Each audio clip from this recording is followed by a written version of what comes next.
So every day that passes, more news is popping up in regards to e-bike laws, registration, legislation, regulation, battery task forces, California and New York and Florida with deaths, and New Jersey having regulations. Everybody is basically following suit after New York, in my personal opinion.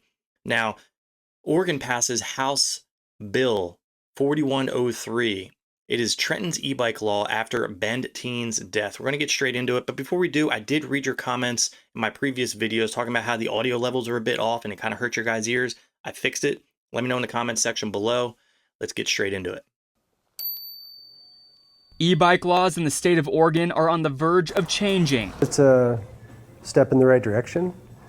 I'm glad state legislature is putting attention to improving bicycle safety. E-bike laws haven't been updated since 1997. The Oregon House unanimously voted to change that on Tuesday. The bill is now heading to the Senate. If passed, Representative Emerson Levy of Bend says it will update the definitions between the different classes of e-bikes. So we just lined up exactly with federal law, which describes class 1, class 2, and class 3 bikes.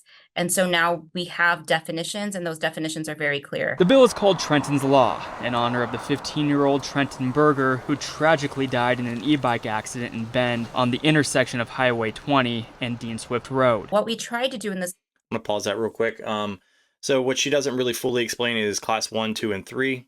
Class 1 is usually pedal assist only, capping at around 20 miles per hour. Usually you'll feel that limiter and you won't really be able to go past it without putting in a ton of effort. And it's usually a motor of like 350 watts, maybe even 500 watts.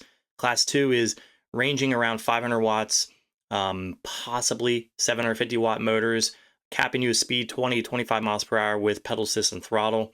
Class 3 is basically all out, right? You very rarely see a class 3, it's a 500 watt motor now. It's usually 750 watt and up. It could be 1500 watt, 2000 watt, or even higher.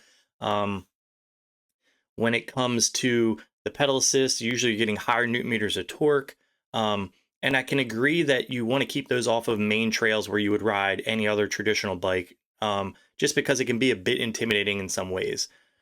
Now, when it comes to Trenton, this law that they're passing in his name, a lot that they kind of neglect that you really have to dig for the story is he was riding on the sidewalk to try to avoid being on the road because there was lack of a shoulder, and he was killed because somebody was turning at the point where the sidewalk, changed down and goes up to the next one and didn't see him and hit him. That's an unfortunate situation. I don't necessarily know how or why you would use their name to pass this or try to make some type of e-bike laws and bills. But anyway, let's see what they furthermore have to say about the topic. Bill originally was say that kids under the age of 16 could be on class 1 only bikes. And so those top out at 20, and they only give you a little extra oomph through human performance. So you have to be pedaling. That's very different than a class 2 bike where you could hit a throttle and just ride. The House eliminated that clause allowing class 1 e-bikes. The bill now saying anyone younger than 16 cannot ride any kind of e-bike. While he's happy that the state legislature is taking e-bike safety seriously, Carl Malden with Bend Electric Bikes still questions some aspects of the proposed laws. There are a lot of under 16-year-olds using electric bikes in our community for transportation to and from school, jobs. I'm curious how that would roll out. Would they not be able to use their bikes? Representative Levy says Trenton's Law is paired with House Bill 4067, which, if passed, would create a task force recommending laws on e-bikes, scooters, and mopeds and how they would be enforced. There it is. There it is right there. I'm telling you, everybody's following suit from New York City with their battery task force. And now they're going to try to find people maybe that are in the e-bike community that are just, man, they've got a bone to pick with the people that are too aggressive on the trails, and they want to be the saviors. And they're going to help to be like, hey, we need to do this and this and this in order to make our ways safe. Yes, we need to have registration. These are things that I think are really too much money for a lot of people. Now, a lot of these kids, yeah, if they're not able to buy a car yet, they should be able to travel 20 to 25 miles per hour. I mean, it's not uncommon to be able to reach those speeds on a traditional bike to begin with. And a lot of these accidents, I'm telling you, the vast majority of them are not, oh yeah, this e-bike rider collided with another e-bike rider or another cyclist or a pedestrian walking.